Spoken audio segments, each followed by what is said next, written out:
رکاوٹ ہیں۔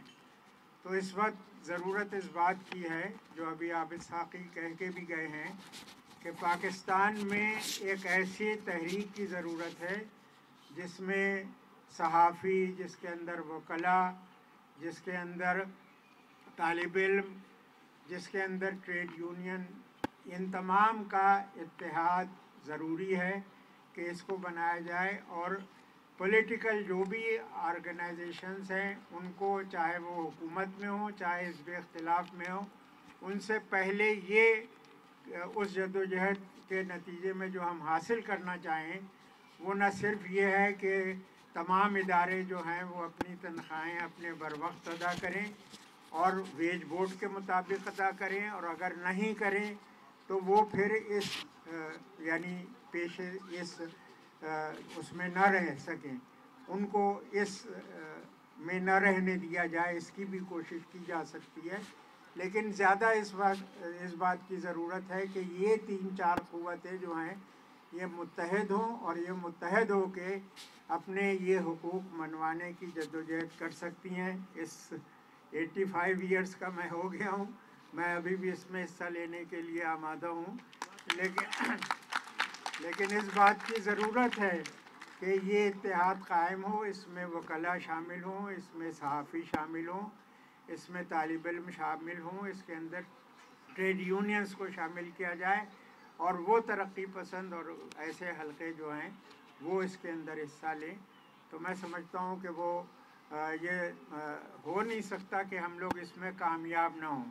جہاں تک صحافت کی تاریخ ہے تو سب کانٹیننٹ میں صحافت کی تاریخ میں تو 18ویں صدی سے لوگ جیل میں جاتے رہے ہیں، 19ویں صدی میں بھی گئے ہیں، 20ویں صدی میں بھی گئے ہیں، اور 21ویں صدی میں مجھے تعجب یہ ہے کہ اس وقت یعنی جب آج سے سن 70 تک پاکستان میں صحافت کی جدوجہد میں مرنے والوں کی تعداد کم تھی، اس سے بہت کم تھی جو آج کل ہوئی۔ اس دوران سب سے زیادہ بیچارے فوٹوگرافرز مارے گئے جن کو تنخواہیں بھی نہیں ملتی تھی، اور وہ شہید کیے گئے۔ اسی طریقے سے دوسرے لوگ بھی جو ہے وہ بھی اس جدوجہد میں شہید ہوئے ہیں، اور اس میں ظاہر ہے کہ پاکستان کے مختلف علاقوں سے ان کا تعلق ہے، وہ ہر صوبے سے ان کا تعلق ہے۔ تو اس بات کی ضرورت ہے واقعی کہ ہم لوگ ایک متحدہ پلیٹ فارم بنائیں اور اس کے ذریعے سے اسٹرگل کریں، یہی ایک راستہ ہے۔ بہت شکریہ۔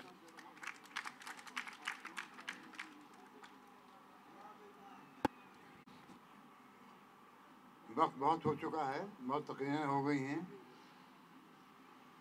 لیکن اور 18 کیسز ہوئے جس میں اسالٹ ہوئے، ہیرسمنٹ کے، اور ایک کمیٹی بنا دی ہے اور پینل بنا دیے ہیں ہمارے کیس لڑنے کے لیے، اور یہ اشتراک جو ہے بہت نیک فعال ہے ہمارے مقاصد کے لیے۔ دیکھیے، پاکستان میں صحافت کبھی بھی مقبول نہیں ہوئی حکومت کی نظر میں۔ کوئی حکومت ایسی نہیں ہے پاکستان میں جس نے صحافت کو دبانے کی کوشش نہیں کی، ہر طرح سے۔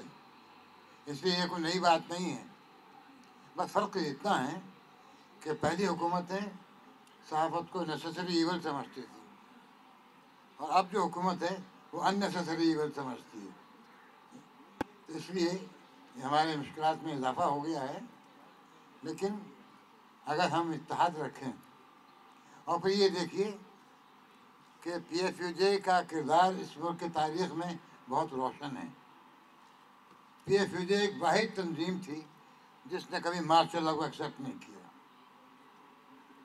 جس نے کبھی ہیجمنی کو ایکسیپٹ نہیں کیا، اور ان کے سامنے کہا کہ ہم آپ کو نہیں مانتے۔ ہمیں اپنی روایت پہ بڑا فخر ہے، اور ہمیں امید ہے کہ ہماری روایت جو ہے زندہ رہے گی، اور کبھی بھی ہم کمپرومائز نہیں کریں گے، اس لیے کہ آزادی اظہار عوام کا حق ہے۔ ہم تو صرف عوام کی نجات کر رہے ہیں، اور اگر ہم اپنا فرض پورا نہیں کرتے تو ہم عوام کا حق سرنڈر کر دیتے ہیں۔ آزادی اظہار صرف ہمارا حق نہیں ہے، پاکستان کے ہر شہری کا حق ہے، اور یہ مقدس فریضہ ہے جو ہم ان کے بہاف پہ ادا کرنے کی کوشش کرتے ہیں اور کرتے رہیں گے۔ PFJ کا ماضی بہت شاندار ہے اور مجھے امید ہے کہ مستقبل بھی شاندار ہوگا۔ بس شرط اس میں یہ ہے کہ آپ جو بھی مشکلات آتی ہیں اسے گھبرائیں نہیں، اس لیے کوئی مشکل ایسی نہیں ہے جو دور نہ ہوئی ہو، جب گزر جاتی ہے۔ ہمارا ماضی بہت شاندار ہے، ہمارا حال بھی ٹھیک ہے، اور یہ دیکھیے کہ آنے والا وقت جو ہے کوئی اچھا نہیں ہے، خاص طور پر سچ بولنے والوں کی تو بہت مشکل ہوگی، لیکن اگر آپ متحد رہیں اور اپنے فرض کو پہچانتے رہیں اور کمپرومائز نہ کریں، کیونکہ دیکھیے ہماری جب یونین بنی تھی تو اس وقت کیا کہا گیا تھا کہ ہمارا پہلا فرض ہے آزادی اظہار کی حفاظت کرنا، دوسرا فرض ہے اپنا معیشت کو ٹھیک کرنا، وہ دوسرا ہے۔ اکنامک رائٹس ہمارے نمبر 2 پہ ہیں ہمیشہ سے، اور آزادی اظہار کا تحفظ کرنا، اس کے جدوجہد کرنا، یہ عوام کی طرف سے امانت ہے ہمارے پاس، اس میں ہمیں خیانت نہیں کر سکتے۔ آنے والا وقت جو ہے وہ کوئی اچھا نہیں ہے۔ یہ مجھے کہنے میں کوئی عار نہیں ہے کہ ہمارے ملک پہ اب فسطائیت کے سائے جو ہیں دراز ہونے لگے ہیں۔ اس کا معنی یہ ہے کہ آئندہ حالات زمانے میں آپ کو سچ بولنے کی زیادہ قیمت دینی پڑے گی، لیکن اگر آپ متحد رہیں اور اکٹھے رہیں اور قائم رہیں، کیونکہ کوئی دور ایسا نہیں ہے جو ختم نہ ہوا ہو، یہ دور بھی گزر جائے گا اور ہم باقی رہیں گے۔ آپ کا بہت شکریہ۔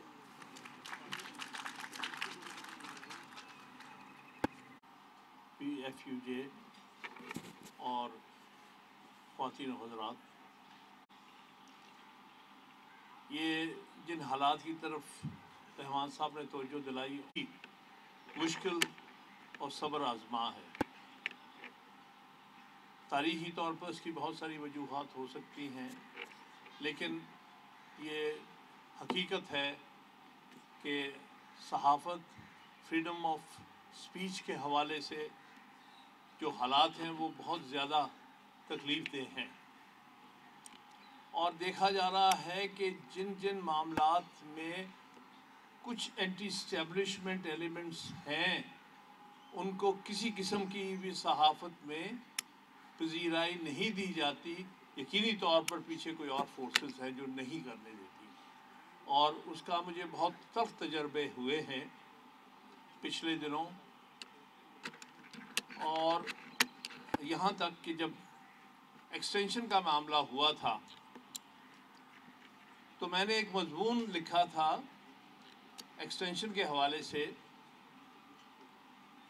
عدالتوں میں جو کچھ ہو رہا ہے اس کے حوالے سے، سیاسی جماعتوں نے جس طرح سرنڈر کیا تھا اس وقت اسٹیبلشمنٹ کے سامنے، اس کے حوالے سے۔ تو میرا وہ مضمون کسی اخبار نے لکھنے کی یا چھاپنے کی ضرورت نہیں تھی، یہاں تک ڈان، جس کو میں انڈیپینڈنٹ اخبار کہتا ہوں، تو باوجود اس کے کہ ان کے جو لیگل ایڈوائزر منیر ملک صاحب نے کہا تھا کہ یہ چھاپ دو بھائی، تو انہوں نے کہا جی اٹس ٹو ایکسپلوسو۔ تو یہ حالانکہ اس میں کوئی چیز ایسی ایکسپلوسو نہیں تھی، لیکن وہ ایکسپلوسو ہو چکا ہے۔ اسی طرح بہت کم پذیرائی ملتی ہے ان کیسز کو جو اس وقت ہم کر رہے ہیں، جو کہ جس میں ڈائریکٹ اسٹیبلشمنٹ کا عنصر ہے۔ چلیے قاضی فائز صاحب والے کیس میں تو کچھ نہ کچھ ہمیں پذیرائی ملتی ہے، لیکن اس کے ساتھ ساتھ ایکولی امپورٹنٹ کیسز اور بھی ہم لڑ رہے ہیں۔ میں شوکت عزیز صدیقی کا وکیل ہوں، اس کا سپریم جوڈیشل کاؤنسل کے بعد سپریم کورٹ ہر جگہ لڑ رہا ہوں، مجھے اس کی اخباروں میں وہ کوریج نہیں ملتی، بلکہ کوریج اس کی بچائی جاتی ہے، جو بھی پیشی ہوتی ہے اس کے اوپر بہت کم کوریج ملتی ہے۔ ہو سکتا ہے کہ اس کے پرسن کی وجہ سے ہو، لیکن میری ایک گزارش ہے، مجھے کچھ لوگوں نے کہا، صحافت سے ریلیٹڈ کہا کہ جی وہ تو ایک بہت جو ہے مذہبی قسم کا شخص تھا جج کے طور پر، اور اس کو آپ کیوں سپورٹ کر رہے ہیں؟ میں نے ان کو یہ کہا کرتا ہوں کہ حضور، 1 منٹ کے لیے پروگریسو ہونا، کنسرویٹو ہونا، اس کو الگ رکھیں. کچھ اصولی باتیں ہوتی ہیں. میں خود لبرل ہوں، میرا سوچ شوکت عزیز سیکی سے نہیں ملتی، لیکن جو اس کے ساتھ زیادتی ہو رہی ہے وہ زیادتی کسی کے ساتھ بھی ہو سکتی ہے. اس کا قصور یہ ہے کہ اس نے ڈسٹرکٹ بار ایسوسی ایشن راول پنڈی میں کھڑے ہو کے کہا کہ ISI کا جنرل جو ہے وہ آ کے مجھے کہہ کے گیا کہ تم اگر یہ کرو تو تمہیں چیف جسٹس بنا دیا جائے گا، تم اگر یہ فیصلہ کرو گے تو ہم تمہیں ہاتھ مضبوط کریں گے اور یہ کریں گے، اور اگر تم ہیڈ آف دی بینچ ہوگے تو پھر کیا فیصلہ دو گے؟ جب اس نے کہا کہ بھئی فیصلہ تو میں وہی دوں گا جو قانون اور میرے کانشیس کے مطابق ہوگا، تو اس نے کہا یہ تو پھر بڑا کام خراب ہو گیا. لیکن آپ ایکٹ دیکھیں، یہ نہ دیکھیں شخص کون ہے، اس کی ذات، اس کی سوچ نہ، یہ دیکھیں کہ کیا ہو رہا ہے آزادی صحافت کے ساتھ اور آزادی عدلیہ کے ساتھ کیا ہو رہا ہے. یہ برابر کی اہم باتیں ہیں. مجھے افسوس ہوا جب ہماری ایک ایسوسی ایشن نے یہ کہا کہ ہاں قاضی فائز عیسیٰ کا تو کیس جو ہے وہ بالکل جائز ہے، لیکن شوکت صدیقی کا جو ہے پاسٹ ٹرانزیکشن ہو چکی ہے. کیوں؟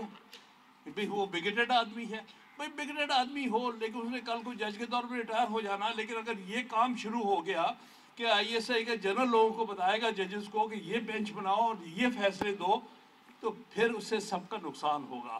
تو 1 منٹ کے لیے یہ جو ہم نے آپس میں ڈسٹنکشن بنائی ہوئی ہیں کہ یہ پروگریسو ہے، روشن خیال ہے، یہ بہت دقیانوس سوچ رکھنے کا، بعض اصولوں میں ان چیزوں سے ابو ہونا چاہیے. اور میں آپ سے اپیل کرتا ہوں، صحافیوں سے اپیل کرتا ہوں کہ اس معاملے میں اصول کی بات کریں. اس کو نہ دیکھیں کہ پرسن کون ہے، یہ دیکھیں کہ اس میں اصول کیا اپلائی ہو رہا ہے. اسی طرح دکھ کی بات ہے جس طرح سے زیادتی کی گئی تھی. Chief justice Peshawar high court جو اب فوت ہو چکے ہیں، یا پتہ نہیں کس طرح ان سے جان چھڑا لی گئی ہے، ان کا بھی مجھے وکیل ہونے کا اعزاز حاصل ہے جناب وقار سیٹھ صاحب کے ساتھ. لیکن اس کو کوریج نہیں ملی، ایڈورس کوریج پوری ملی ہے اس کو، کہ اس نے 2 سینٹنس کیوں لکھ دیے مشرف کے خلاف کہ اس کو پھانسی چڑھا کے گھسیٹا جائے. وہ غلطی کی ہے اس نے، لیکن ایسنس دیکھیں اس نے کیا کیا. پہلی دفعہ ملٹری ڈکٹیٹر کو اس نے سزائے موت دی ہے، جو ایک بہت بڑا پاکستان کی تاریخ میں ایک بہت بڑا ایونٹ ہے ہمارے نزدیک، جس کو فرسٹریٹ کرنے کے لیے ایک بینچ بنوایا گیا لاہور ہائی کورٹ کا، کولیٹرلی سیٹ اسائیڈ کیا گیا. اس کے خلاف اپیل، اس فیصلے کے خلاف میں نے اپیل کی ہوئی ہے. 1 سال سے سپریم کورٹ اس کو لگا نہیں رہی. اس قدر زیادہ اس وقت خوف اور دباؤ ہے، عدلیہ پر اتنا دباؤ ہے، ہر طرف اتنا دباؤ ہے کہ ہم کیسز نہیں لگوا سکتے. وقار سیٹھ کا کیس 6 مہینے پینڈنگ رہا، جائز کیس، کہ میں چیف جسٹس ہوں، سینئر موسٹ ججز میں سے ہوں پاکستان کے، لیکن مجھ سے جونیئر 3 لاہور ہائی کورٹ کے ججوں کو آپ نے اپوائنٹ کر دیا سپریم کورٹ میں. سینیورٹی کا پرنسپل کہاں گیا؟ اس کو کوریج نہیں ملی. میں یہ نہیں جانتا کہ کوریج اس لیے نہیں ملی کہ ہمارے صحافی بھائی نہیں دینا چاہتے تھے یا اس لیے کہ ان پر دباؤ تھا. تو باتیں جو میں عرض کرنا چاہتا تھا، یہ موقع ملا، اور بھی اس قسم کی بہت سی ایگزامپلز میں آپ کو دے سکتا ہوں کہ یہ بہت مشکل دور جا رہا ہے، صرف صحافت پر نہیں، عدلیہ پر بھی بہت مشکل دور جا رہا ہے. ہم وکلا پر بہت مشکل وقت جا رہا ہے، ایکسیپشنلی مشکل وقت جا رہا ہے. یہاں پر ہمیں ڈیوائیڈ کرنے کے لیے لمبی چوڑی انویسٹمنٹس کی جاتی ہیں تاکہ وکیلوں کا اتحاد اور وکیلوں کی طاقت کو جو ہے ڈیوائیڈ کیا جائے. وکلا موومنٹ کے بعد یہ پورا ایک پوری کوشش جاری ہے کہ وکیلوں کو اندر سے تقسیم کر کے ان کی قوت کم کی جائے، اور یہی آپ کے ساتھ صحافت کے ساتھ یقینی طور پر ہو رہا ہے. تو اس لیے میں یہ عرض کرنا چاہتا ہوں کہ وکیل اور صحافی ہمیشہ ساتھ رہے ہیں، اور انشاءاللہ ہم ساتھ رہیں گے. ہم وکالت میں آپ کے شانہ بشانہ کھڑے ہیں. ہم آزادی صحافت کے لیے ہر وقت حاضر ہیں. جو کچھ ہماری طرف سے ہوگا ہم ضرور کریں گے. وکیلوں پر وکیل آپ کے ساتھ شانہ بشانہ ہمیشہ نظر آئے ہیں اور آئیں گے. جو کچھ بھی زیادتی ہوئی ہے، یہ زیادتی چاہے جنگ کے مالک کے ساتھ ہوئی ہے کسی اور کے ساتھ، ہم نے ہمیشہ ریزولوشن کے حق میں پاس کیے ہیں، اور جو پریکٹیکلی مدد بھی ہم عدالتوں میں کر سکتے ہیں وہ بھی ہم ہمیشہ کرنے کے تیار ہیں. یہ ہر لیول پر میں آپ کو یقین دلاتا ہوں کہ وکیل صحافیوں کے ساتھ ہوں گے. بہت بہت شکریہ. دوستو، لاہور کی 72 سالہ تاریخ میں لاہور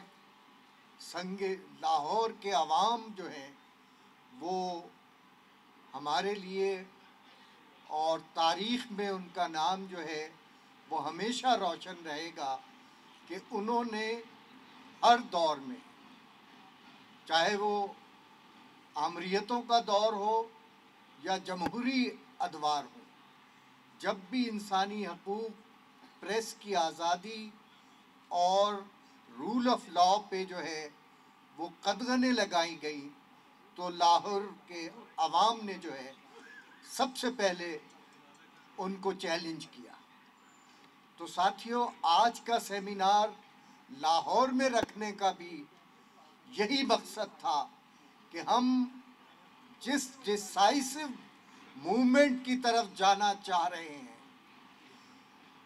ہم صحافی سمجھتے ہیں کہ اب ہماری آزادیاں جو ہیں وہ چھن چکی ہیں، ہمارا روزگار جو ہے وہ ہم سے چھن چکا ہے.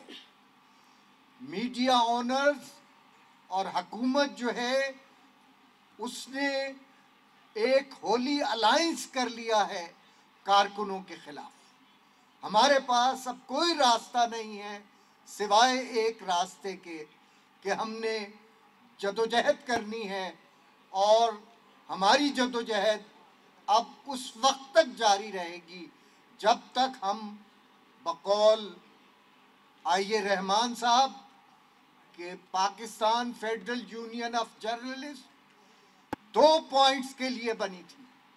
پہلا پوائنٹ پریس کی آزادی کا تھا، دوسرا پوائنٹ ورکرز کے حقوق، اکنامک حقوق کے رائٹ کا تھا. اب ہم تیسرے فیز میں داخل ہو رہے ہیں، اور یہ تیسرا فیز جو ہے وہ ڈیسائسو ہوگا. اسی طرح کے سیمینار ہم تینوں پروونشل ہیڈ کوارٹرز میں بھی کریں گے، اور وہاں تمام سول سوسائٹی اور سیاسی جماعتوں کے رہنماؤں کو دعوت دیں گے کہ وہ اس موومنٹ میں ہمارا ساتھ دیں. اس کے بعد مارچ میں ہم انشاءاللہ اسلام آباد میں ایک بہت بڑا قومی سیمینار کریں گے، جس میں تمام پولیٹیکل پارٹیز کے لیڈرز، ہیڈز کو جو ہے وہ انوائٹ کریں گے، اور وہاں ہم چاہیں گے کہ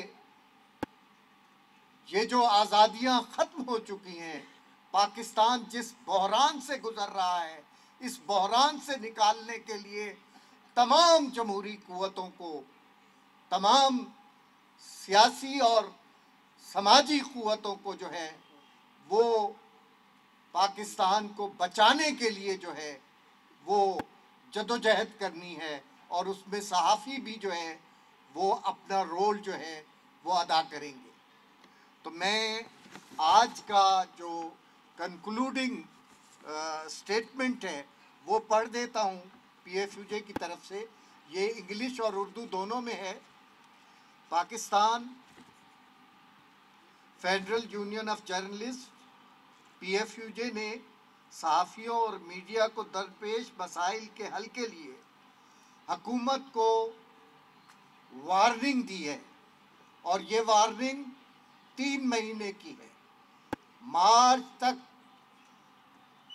پریس اور میڈیا کارکنوں کے مسائل جو ہے وہ حل کیے جائیں، ورنہ ہم جو ہے وہ ایک ایسی جدوجہد شروع کریں گے جو جدوجہد اس وقت تک جاری رہے گی جب تک ہمارے مطالبات جو ہے وہ پورے نہیں ہو جاتے۔ صحافیوں کی یہ نمائندہ تنظیم سمجھتی ہے کہ شعبہ صحافت اور صحافیوں کو اس وقت اظہار رائے کے حق کے حوالے سے بدترین دباؤ کا سامنا ہے۔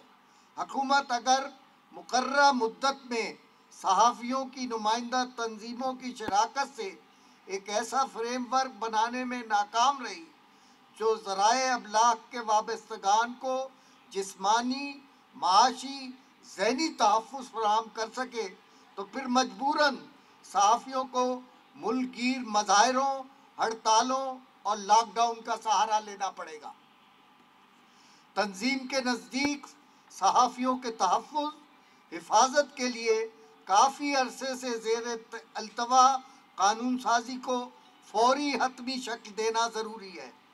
تنظیم الیکٹرانک، پرنٹ اور سوشل میڈیا پہ اظہار خیال پر قدغنیں لگانے والی دفعات پر بھی فوری نظر ثانی چاہتی ہے۔ تنظیم سمجھتی ہے کہ اختلاف رائے کے حوالے سے عدم برداشت کی پالیسی شائستگی کے اصولوں کے منافی ہے، اور پاکستان کی ریاست جمہوریت کے مفاد پر پوری نہیں اترتی۔ ان مسائل کو حل ہونے کی بجائے نہ صرف یہ مسائل بڑھتے جا رہے ہیں بلکہ مزید سنگین ہوتے جا رہے ہیں۔ اگر حکومت مقررہ وقت میں قانون سازی نہیں کرتی تو تنظیم مارچ 2021 میں ہونے والے اپنے قومی کنونشن میں صحافیوں کے تحفظ کے قانون، ذرائع ابلاغ کے ریگولیٹری فریم ورک میں ترامیم کے مسودات عوام کے سامنے پیش کرے گی۔ PFUJ سمجھتی ہے کہ حکومت آزادی صحافت کے حوالے سے اپنے وعدے نبھانے میں مکمل ناکام رہی ہے۔ نامعلوم مجرموں کے ہاتھوں صحافیوں کو دھمکانے، جسمانی نقصان پہنچانے کے مسلسل واقعات پر چپ سادے ہوئے ہے۔ حکومت مجرموں کی گرفتاری اور سزا کی ایک مثال بھی پیش نہیں کر سکتی۔ یہ تاثر عام ہے کہ حکومت بے بس اور شریک جرم ہے۔ اس تاثر کو ان واقعات کی جاری تحقیقات میں تیزی لانے، ملوث افراد کی نجات دہی کرنے، انہیں انسداد دہشت گردی کی دفعات کے تحت سزا کے عمل سے گزارنے سے ہی ختم کیا جا سکتا ہے۔ ایسا کرنے میں وہ ماحول میسر ہو سکتا ہے جہاں صحافی عوام تک حقائق کو پہنچانے کے اپنے بنیادی جمہوری فرائض کو بلا خوف و خطر انجام دے سکے۔ تنظیم حکومت پر یہ زور دیتی ہے کہ سرکاری تشہیری بجٹ کو صرف من پسند ابلاغی اداروں پر لٹانے کی بجائے تمام ٹیلی ویژن، ریڈیو چینلز اور اخبارات کے لیے ان کی مصدقہ مقبولیت نشر و اشاعت کے اعتبار سے منصفانہ طور پر مختص کیا جائے۔ تنظیم تشہیری بجٹ کے استعمال سے متعلق حکومت کی پالیسی کو غیر واضح، صحافیوں اور میڈیا انڈسٹری کے کارکنوں کی معاشی پریشانی کی ایک بڑی وجہ خیال کرتی ہے۔ گزشتہ کئی سالوں کے دوران میڈیا مینجمنٹ اور مالکان کی جانب سے 8,000 سے زیادہ صحافیوں اور ذرائع ابلاغ سے وابستہ کارکنوں کو ملازمت سے فارغ کر دیا گیا ہے۔ اداروں کا یہ عمل ملازمت کے حوالے سے ملکی قوانین کی کھلی خلاف ورزی ہے۔ ذرائع ابلاغ کے اداروں نے صحافیوں، کارکنوں کو بغیر معاہدے ملازمت کی فراہمی کو معمول بنا رکھا ہے۔ اس سے ان کو کارکنوں کو کسی بھی وقت فارغ کرنے، منمانی کا بلا روک ٹوک مواقع فراہم کرتا ہے۔ اس وقت ایسی صورتحال ہے کہ گویا میڈیا مالکان کو قانون سے استثناء حاصل ہے۔ مالکان اس استثناء کا مکمل احساس رکھتے ہیں، جو ان کی مزید حوصلہ افزائی کرتا ہے۔ یہی وجہ ہے کہ مالکان نہ صرف برطرف ملازمین کے جائز واجبات کی ادائیگی سے انکار کرتے ہیں، بلکہ واجبات مانگنے پر دھمکانے، آواز اٹھانے پر بدسلوکی سے بھی دریغ نہیں کرتے۔ تنظیم بوقت ضرورت مالکان کے اس کبھی طرز عمل کی بہت ساری مثالیں پیش کر سکتی ہے۔ پی ایف یو جے حکومت سے مطالبہ کرتی ہے کہ رائج الوقت قوانین کے تحت ویج بورڈ ایوارڈ کے مکمل نفاذ کو یقینی بنایا جائے، اور یہ صرف ریگولر ملازمین کے لیے نہیں بلکہ تمام ملازمین کو ویج بورڈ کے جو فوائد ہیں وہ ان تک پہنچائے۔ حکومت اگر اس کو نبھانے میں کسی بھی قسم کی غفلت کرتی ہے تو اسے حکومت کی نااہلی سے تعبیر کیا جائے گا۔ واضح رہے کہ Pakistan federal union of journalist P F U J صحافیوں کی ملکگیر نمائندہ تنظیم ہے، اور 2 اگست 2050 میں اپنے قیام سے لے کر اب تک صحافیوں کے حقوق، صحافتی آزادیوں کے تحفظ کے لیے تمام تر نامساعد حالات کے باوجود مسلسل کوشاں ہے۔ تو دوستو، میں پی ایف یو جے کی طرف سے آپ تمام دوستوں کا شکریہ ادا کرتا ہوں کہ آپ نے اپنے قیمتی وقت میں سے وقت نکال کے ہماری بات پہ جو ہے وہ غور کیا۔ کیا آپ کو یہ اسٹیٹمنٹ منظور ہے؟ ذرا سب لوگ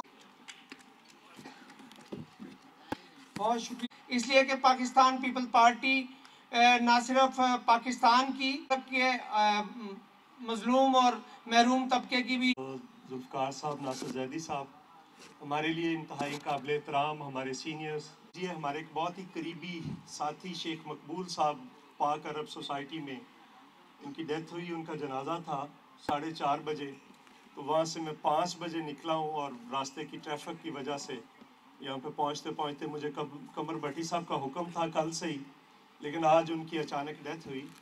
میں زیادہ ٹائم نہیں لینا چاہوں گا، بٹ صاحب بھی یہاں پہ مجھے نظر آ رہے ہیں، سارے زعماء بھی یہاں پہ، پارٹیوں کے رہنما اور سول سوسائٹی کے لوگ بھی بیٹھے ہیں۔ مجھے کل کچھ ایک ہمارے کامریڈ دوست ہیں خالد بھٹی، انہوں نے کچھ فگرز اکٹھی کی، میں صرف ان میں سے چند 2-3 فگرز آپ کے سامنے رکھتا ہوں۔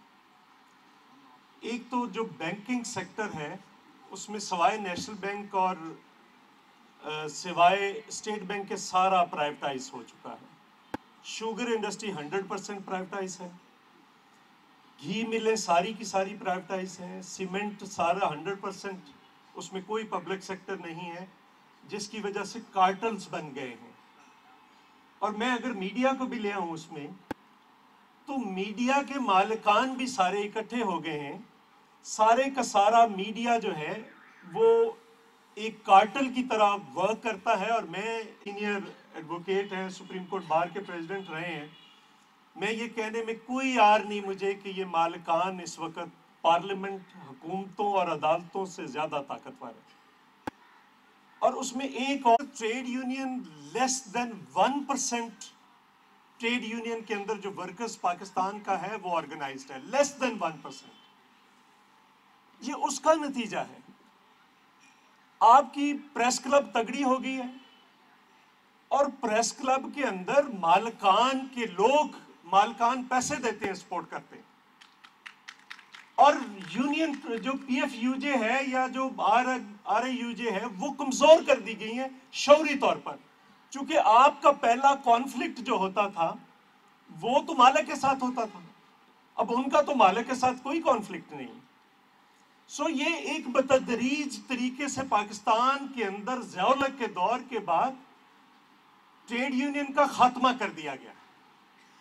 اب سوال ہمارے سامنے صرف یہ نہیں ہے کہ ہم صرف مرثیے پڑھتے رہیں کہ خاتمہ ہو گیا، سوال ہمارے پاس سامنے یہ بھی ہے کہ اس کو ریوائیو کیسے کریں، اور اس کے اندر ہی آپ کا بھی ایشو اس کے اندر رکھ کر ہم دیکھتے ہیں کون سا شعبہ ہے جو سڑک پہ نہیں ہے۔ ٹیچر سڑک پہ ہیں، کلرک سڑک پہ ہیں، سٹیل مل کے لوگ سڑک پہ ہیں، پی آئی اے سے لے کر آپ تمام پبلک سیکٹر جو ہے، اور ایون پرائیویٹ سیکٹر پہ زیادہ پریشر آیا ہے یہ جو پینڈیمک ہے اس کے بعد۔ اب میں صرف اتنا کہنا چاہتا ہوں، میں نے کل روبینہ جمیل صاحبہ جو یہاں پہ کانفیڈریشن کی سیکرٹری جنرل ہے ان سے کچھ دن پہلے کال کی، میں نے ان سے پوچھا کہ اکیلے مرنا ہے یا سب نے لڑ کے، اگر موت بھی آنی ہے تو سب اکٹھے ہو کے لڑ کے مر جائیں، یا ہم نے اکیلے میں لڑنا ہے۔ وہ سارا کچھ پرائیویٹائز کر رہے ہیں، پینشنز کا خاتمہ کر رہے ہیں اور کوئی چیز نہیں چھوڑ رہے۔ میں نے اس دن سندھ گورنمنٹ سے بھی کہا ہے کہ آپ کوئی رول پلے کریں، سندھ گورنمنٹ لیڈ لے۔ سعید غنی سے میں کراچی گیا تھا، کرامہ صاحب اور ہم سب نے سعید غنی سے میٹنگ کی ہے۔ ایک تو وہ ورکرز کے لیے بے نظیر کارڈ کا انہوں نے کہا ہے اور اس میں سیلف رجسٹریشن بھی ہوگی، اور یہ جو سیسی ہے اور یہ جو ورکرز ویلفیئر یہ سارے کو اکٹھا کر رہے ہیں ایک جگہ پہ، ای او بی آئی کو بھی ایک جگہ پہ لے کر آ رہے ہیں۔ دوسرا میں یہ سمجھتا ہوں جو سب سے بڑا نقصان ہوا، ہمارے سینئرز بیٹھے ہیں، وہ صرف ایک وجہ سے ہوا، انڈسٹری وائز یونین کا خاتمہ کیا گیا۔ یہ شاید سب سے بڑا ان کا ہتھیار تھا کہ آپ صرف اپنے ادارے کے اندر یونین رجسٹر کرائیں۔ پہلے یہ تھا کہ انڈسٹری وائز یونین، آپ سارے اخبارات کی ایک یونین بنا سکتے تھے، سارے چینلز کی ایک یونین بن سکتی تھی، ساری ٹیکسٹائل کی ایک یونین بن سکتی تھی، لیکن اس کا خاتمہ کر کے بنیادی طور پر چھوٹے چھوٹے ٹکڑوں میں تقسیم کر کے ساری ٹریڈ یونین کا خاتمہ کر دیا گیا۔ اور میں یہ آنیسٹلی سمجھتا ہوں کہ اگر آپ سمجھتے ہیں کہ آپ اکیلے لڑ کے ان مالکان سے جیت سکتے ہیں جو سارے مالکان سے تگڑے ہیں، ساری انڈسٹری جتنی ہے اس کے مالکان سے آپ کے مالکان تگڑے ہیں، مضبوط ہیں، تو ہم سب مل کر کوئی ایسا ایک پلان کریں، اس میں ہم پلان کر رہے ہیں، اکٹھا کر رہے ہیں، اس میں آپ کو بھی ہم دعوت دیں گے، ہم سب مل کے اکٹھا ہوتے ہیں، بیٹھتے ہیں، بات کرتے ہیں، ہم سب مل کے ایک لڑائی کا آغاز کرتے ہیں، پھر دیکھتے ہیں یہ چیزیں کیسے کرتے ہیں اور کیسے نہیں کرتے۔ اور اگر آپ سمجھتے ہیں کہ آپ اکیلے لڑ سکتے ہیں، ہم پھر بھی آپ کے ساتھ ہیں، ہم آپ کے ساتھ کھڑے ہوں گے۔ ہم نے ہمیشہ ماشاء اللہ دور میں آپ لوگوں نے بھی اور ہم نے بھی ان ججز کی بھی آزادی کی لڑائی کی تھی جو فوجی بوٹوں کے تلے بیٹھے ہوئے تھے۔ ہم آج بھی ان تمام انسانی آزادیوں کی لڑائی پہ یقین رکھتے ہیں، اور میں سمجھتا ہوں کہ ہم سب اگر مل کے اکٹھے ہو کے لڑیں، بے شک اس کی لڑائی کی بہت بڑی جو ہب ہوگی وہ آپ کے ہی ادارے، پریس کلبیں ہی ہو سکتی ہیں جہاں پہ ہم مل کر اس لڑائی کو اسٹرینتھن کر سکتے ہیں۔ تو میرے خیال کے مطابق ہم سب مل جائیں، اکٹھے ہو جائیں۔ دوسری میری ایک گزارش ہے، ہم نے اپنے ابھی مجھ سے سوال کیا گیا، میں نے بلاول صاحب چیئرمین پاکستان پیپلز پارٹی سے بھی بات کی ہے کہ آپ کھل کر بتائیں لوگوں کو کہ کرنا کیا ہم چاہتے ہیں۔ ہم ایک ایجنڈا سامنے رکھتے ہیں، آپ ٹریڈ یونین کے لوگوں سے ملیں، ہم پہلے ان سے بات کرتے ہیں، آپ ملیں، آپ پھر ان کے ساتھ ایک پرومس بے شک سائن کر دیں کہ ہم ٹریڈ یونین کے ساتھ کہاں تک جا سکتے ہیں۔ آپ ان کے ساتھ بیٹھ کر طے کر لیں، فائنل کر دیں۔ آپ نے پہلے بھی 135% تنخواہوں میں اضافہ کیا، 100% پینشنز کے اندر اضافہ کیا، آپ نے IRA 2002 کا خاتمہ کیا، services from removal amendment act کا خاتمہ کیا، 2000 کا خاتمہ کیا، ہم نے 2A کا کارپوریشن ایکٹ کے اندر خاتمہ کیا، بہت سارے لاز 2010 کی لیبر پالیسی لے کر آئے، باقی چیزیں کی آپ نے۔ لیکن اب بھی بیٹھیے، آپ واضح طور پر کسانوں سے بیٹھیے، ان کے کیا ایشوز ہیں، اور ٹریڈ یونین کے ساتھ بیٹھیے، تو میں سمجھتا ہوں کہ اس کے لیے بھی آپ سب دوست, آپ کے جو نمائندگان ہیں, ہم اکٹھے ہو کر بیٹھتے ہیں, پھر کوئی راستہ نکالتے ہیں. راستہ صرف ایک ہی ہے, لڑ سکتے ہیں تو لڑ لیں, ورنہ وہ کوئی بات نہ ماننے کے لیے تیار ہیں, نہ کچھ دینے کے لیے تیار ہیں. وہ قتل عام کرنا چاہتے ہیں. اس ان آرگنائزڈ ورکرز کا سب سے بڑا فائدہ پاکستان کی تاریخ میں اس سے پہلے کبھی اتنا نہیں. اور یہاں پہ ہمیں مثالیں دی جاتی ہیں کہ گورنمنٹ کا کوئی کام نہیں کہ وہ کاروبار کرے. پاکستان کے اندر 7% لوگ پبلک سیکٹر میں ہیں, انڈیا میں 5% ہیں. امریکہ, میں یہ سمجھتا ہوں کہ آپ سب لوگ, آپ لوگ آگے چلیے, ہم آپ کے پیچھے چلنے کے لیے تیار ہیں. اس کا کوئی جھگڑا نہیں, کوئی لڑائی نہیں. اگر کانفیڈریشن آگے لگے گی ہم اس کے بھی پیچھے چلنے کے لیے تیار ہیں. لیکن جو لڑنا چاہے گا اب وہی آگے لگے گا. یہ نہیں ہوگا کہ دونوں طرف وکٹ کے نہیں کھیل سکتے. جس نے کھیلنا ہے کھل کے کھیلنا ہے, یا ادھر کھیلے گا یا ادھر ہمارے ساتھ کھیلے گا. بہت شکریہ. جدوجہد کے لیے نکل پڑے ہیں, جس کو شہزادہ ذوالفقار صاحب جس کی قیادت کر رہے ہیں, ناصر زیدی صاحب جس کی, کیونکہ ٹائم واقعی بہت زیادہ ہو گیا ہے, باتیں بہت زیادہ ہیں, لیکن ہم تو روز جلسے جلوس جو ہوتے ہیں, اور پی ایف ٹی وی کے لیے, آپ نیوز کے ورکر کے لیے, نیو نیوز کے ورکر کے لیے, نیوز 1 کے ورکرز کے لیے, چینل 5 اور باقی جتنے بھی آرگنائزیشنز ہیں ہمارے یہاں, اللہ تعالیٰ ہم لڑیں گے. آپ سب دوستوں کا بہت شکریہ کہ آپ نے آج اس پروگرام, پی ایف یو کے اس پروگرام کو بہت آگے لے کے جائے گی. بہت شکریہ.